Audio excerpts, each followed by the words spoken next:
Hi students, வணக்கம். இப்போ என்ன பார்க்க போகிறோம்? இயல் 5 எடுத்துக்காட்டு 5.9 பார்க்கணும். என்ன கொடுத்துருக்கோம்? P, Q மற்றும் R என்ற புள்ளிகளின் அச்சுத்தொலைவுகள் முறையே 6, -1, 1, 3 மற்றும் A, 8.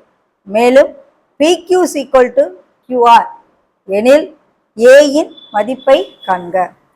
அவங்க என்ன கொடுத்துருக்காங்க? Pங்கிற புள்ளி 6, -1, Qங்கிற புள்ளி 1, 3, Rங்கிற புள்ளி A, 8. முறையே அப்படின்னு சொல்லும் பொழுது இது P, இது Q, இது Rன்னு வரிசையா எடுத்துக்கணும் என்பன கொடுக்கப்பட்டுள்ள புள்ளிகள்.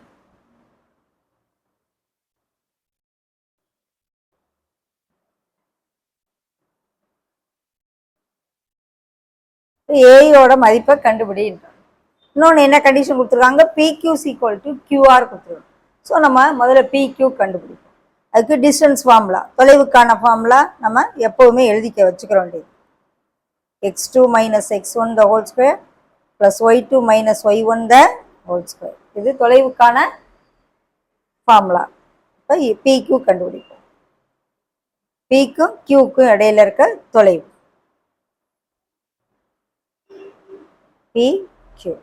Okay, 6 - 1 1, 3. x2 - x1 the whole square, y2 -1 -1 + 1 ஆயிரும். 1 - 6 -5, 4, 25, 16, √41 PQ. அடுத்து QR A, 8. ஸோ QR கண்டுபிடிக்கும். x2 - x1 the whole square plus y2 - y1 the whole square ரூட்டுக்குள்ள. இது A - 1 இருக்கனால கழிக்க முடியாது. இதை எக்ஸ்பேண்ட் பண்ணிடுறேன். A² - 2AB plus B² ஃபார்முலாவில் எக்ஸ்பேண்ட் பண்ணிடுவோம். 8 - 3 5². ஸோ √A² - 2A, இது 25 + 1 26 ஆயிடும். இது என்னது? QR. நமக்கு என்ன கொடுத்துருக்காங்க? PQ = QR என கொடுக்கப்பட்டுள்ளது.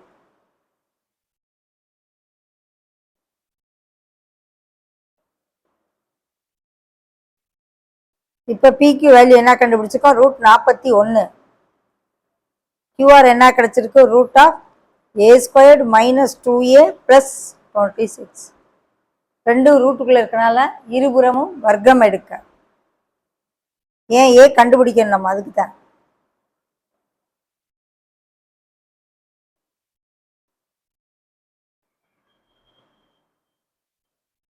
A² - 2A plus 26 = ரெண்டு பக்கமும் எப்படினாலும் எழுதலாம்ல. A = B, B = Aன்னு எழுதலாம். A வேல்யூ கண்டுபிடிக்கிறது.